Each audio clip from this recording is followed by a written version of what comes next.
Sitting here next to the fire, letting it warm my thoughts. Yesterday was strange. Driving north on Old Highway 666, I spotted something black, standing on a massive rock slab in the canyon on the west. Though Noah, my son, and I were hunting bear on the 15th and again today, it still took me a split second to register bear. I slammed the brakes. At that exact moment, Noah said, "Dad, did you see that bear?" 2 seconds, that's all it took. We searched, no bear. We reversed, no bear. We scanned the canyon, still no bear. And that's when I saw it. Right there beneath my feet lay a small leather pouch, fringed, weathered, old, like it was waiting for someone. Something ancient? Something mysterious? Why did I find it here at such a random place? And yet deep down, I don't think it is random. I think I am meant to open it.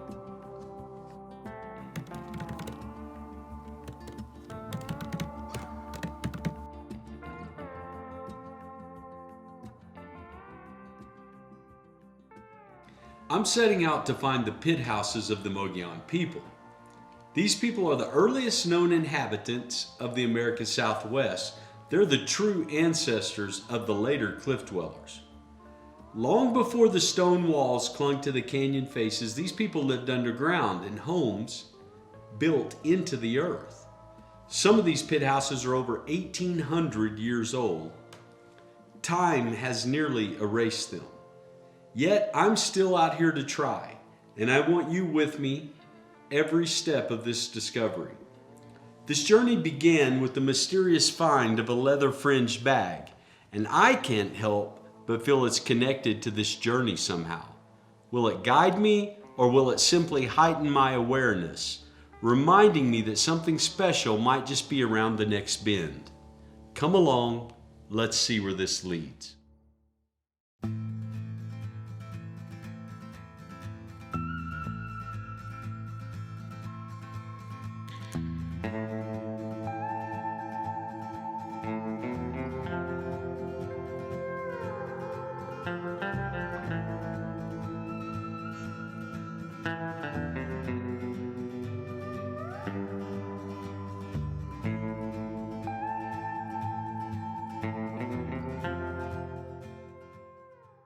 Up on this fire pit here. This is a modern day fire pit, but I think it was worth stopping and noting this person, whoever built this, really did know what they were doing. If you look at it, these rocks here provide like a reflector back of the light, also reflects the heat. This is built up off of the ground and nice barrier to keep the sparks from popping out. It's got cleared off around it. I commend whoever built this. I've been in the back country a lot. I've never seen one quite done this well. But this is someone who's very conscientious and doesn't want to burn the forests down. So, after days of searching the desert coming up empty, I started to wonder if I'd ever find what I was looking for. Nothing but dust, rocks, and disappointment. The leather pouch I'd found earlier, it felt like a sign. I was convinced it had to mean something, like I was close. Then out of nowhere, I ran into an old rancher. His family had been on this land for generations, carving out a life out here in the middle of nowhere. I figured it couldn't hurt to ask, had he ever heard of pit houses out here? And that's when everything changed. He nodded slowly and told me about a spot he had seen once when he was a kid. Somewhere deep out on the range where he remembered ancient dwellings buried in the earth. It was the break I needed, and man, I'm thankful he shared it. My son's over here and he just found something else, so he got me distracted there for a moment. We're in the middle of an amazing find, and we're in Mogollon country, and we've been looking for pit houses. I say it's the greatest because pit houses are so hard to find. They're not like cliff dwellings, extremely hard because they're on the ground, and the environment just covers them up.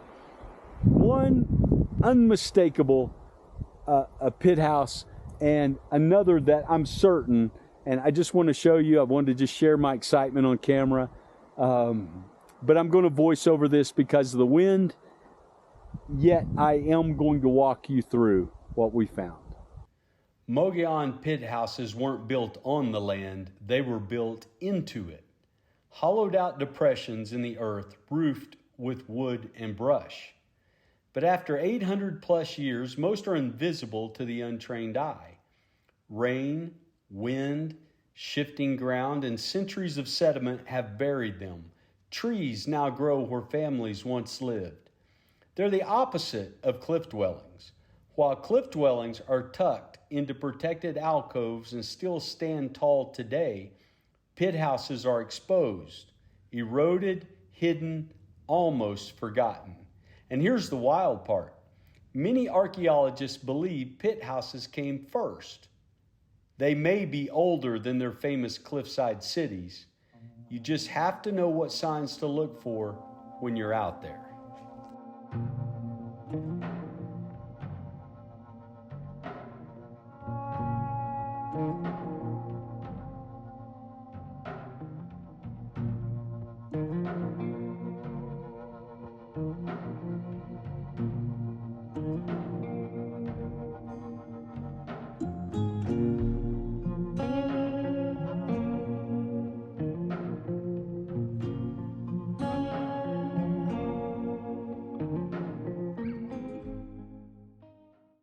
All right, I just wanted to show the diversity of pottery that was found here.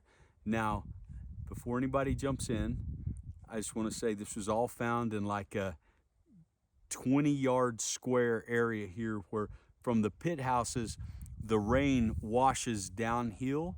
And so some of these were laying on top of the ground, like this one, which is super clean. And if you'll look, it's really great because on the bottom, it has a different pattern on the inside. Here's another that has black on red, white on red. Look at the diversification though, black and white. Lots of corrugated with actually different patterns in it. So these are the Mogollon culture, but later tribes could have come in the area. And so just, here's a lip from a pot right here. You can see the curve in it there. And then here's a few flakes and things that we found that we picked up that look like they've been worked. So these are on this old cut tree stump to show you the diversification of what was here. Now we'll take and scatter them back out in the same area. There's many more. This is just a good example of what quickly we found laying on the ground. So we'll put them back, and hopefully someday someone else can discover them.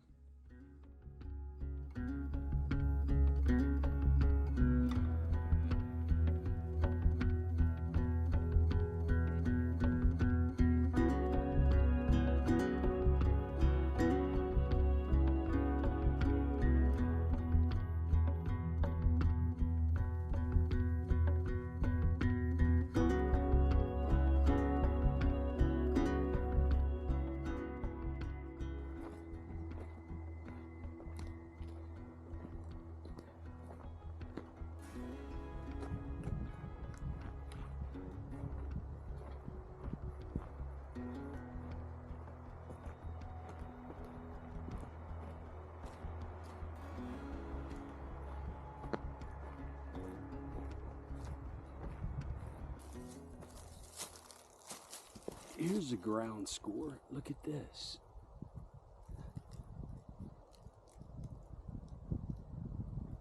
Turkey feather.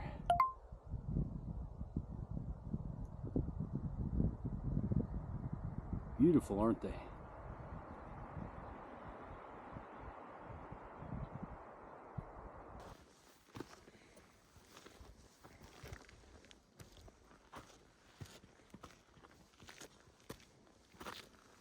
Here's an interesting plant that's native to this area. This is called a manzanita bush.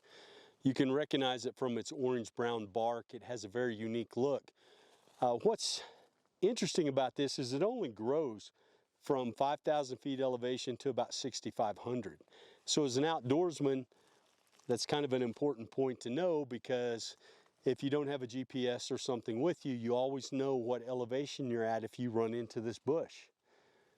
And speaking of manzanita, man, I need a snack right now.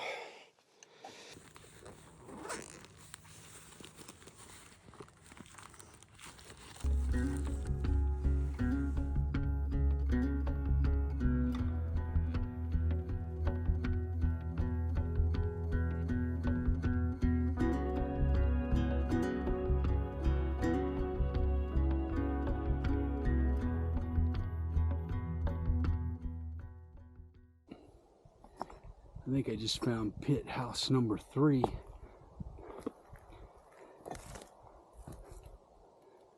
Oh yeah. Oh wow. Look here.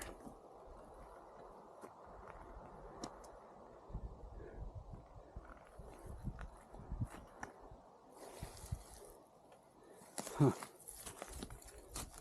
Look at this. Wonder why these are in here the way they are. Earth berms that comes up around it from just hundreds and hundreds of years. Wow. Really fascinating. Actually, so hard to tell. This is so hard to show you. I'll get it from the outside here. You can see the piles of rock built up around as a berm. Really fascinating.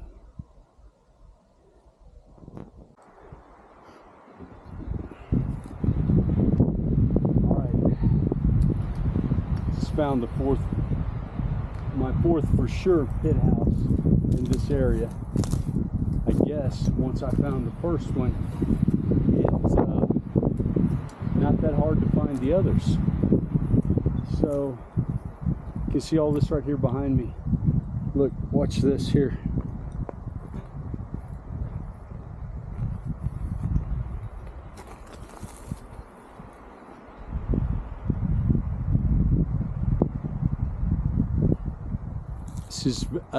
This one is big, or it's multiples.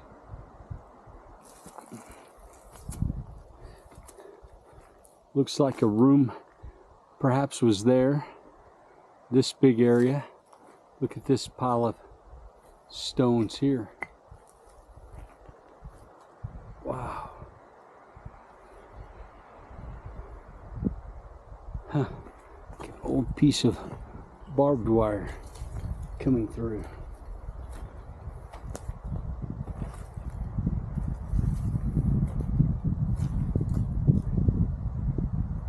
Oh wow, there's so many more here. So many more. I'm gonna just keep recording for the moment while I'm looking.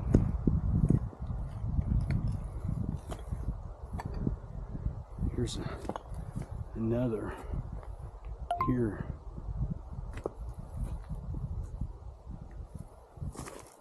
More and more. Just going to give you a look at it from this angle.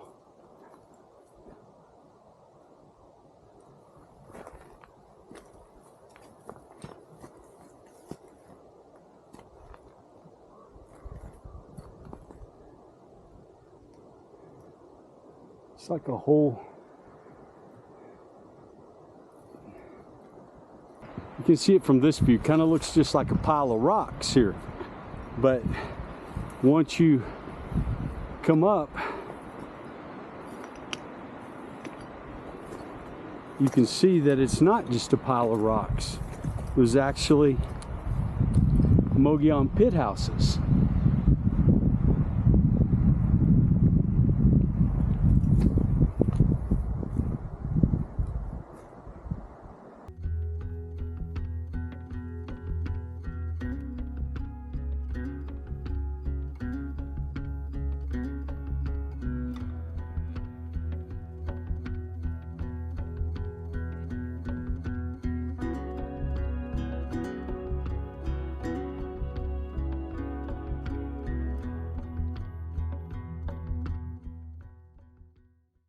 Okay, so I don't know what to say.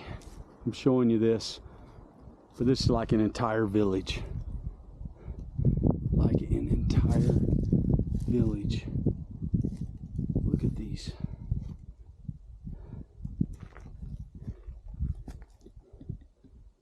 Look here behind me at the pit houses here. Wow. Wow.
Alright, wanted to show this.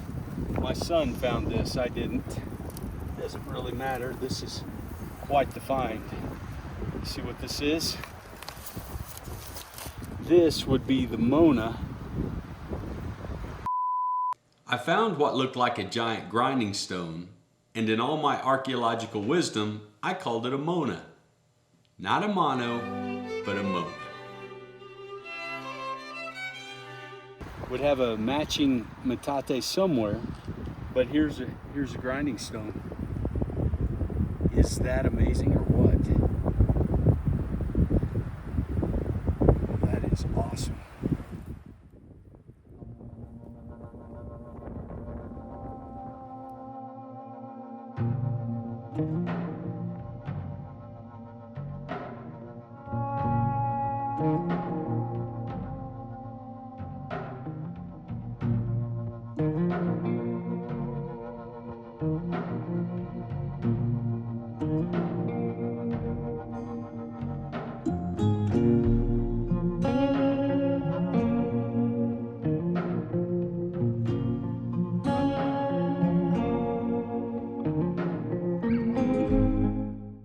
Through all my adventures, uncovering ancient cliff dwellings, stumbling on scattered pottery, and standing over forgotten Mogollon pit houses, one thing keeps calling me back. It's that old leather medicine bag. I don't know why, but I think I'm meant to open it.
Inside the bag were seashells, a stick, some interesting rocks, 2 feathers, and 2 very small sharp teeth. I don't know who this bag belonged to. I don't know how old it is. I can't even tell you what any of the items mean or why there were so many seashells in a place like this. Was it a child's collection, a modern day medicine bag, or something else entirely? One thing I do know, this bag sparked something in me, a sense of mystery, of wonder. It set this whole journey in motion. Even without answers, it became a turning point. I keep asking myself, what if someone finds this bag 500 years from now? What would they think it was? A sacred bundle? A historical relic? Maybe one of you know. If you do, drop a comment, tell me what you see here. What would have this meant to you if you found it in the middle of nowhere? Because even now it holds meaning, and for that I'm grateful. This was never just about archaeology.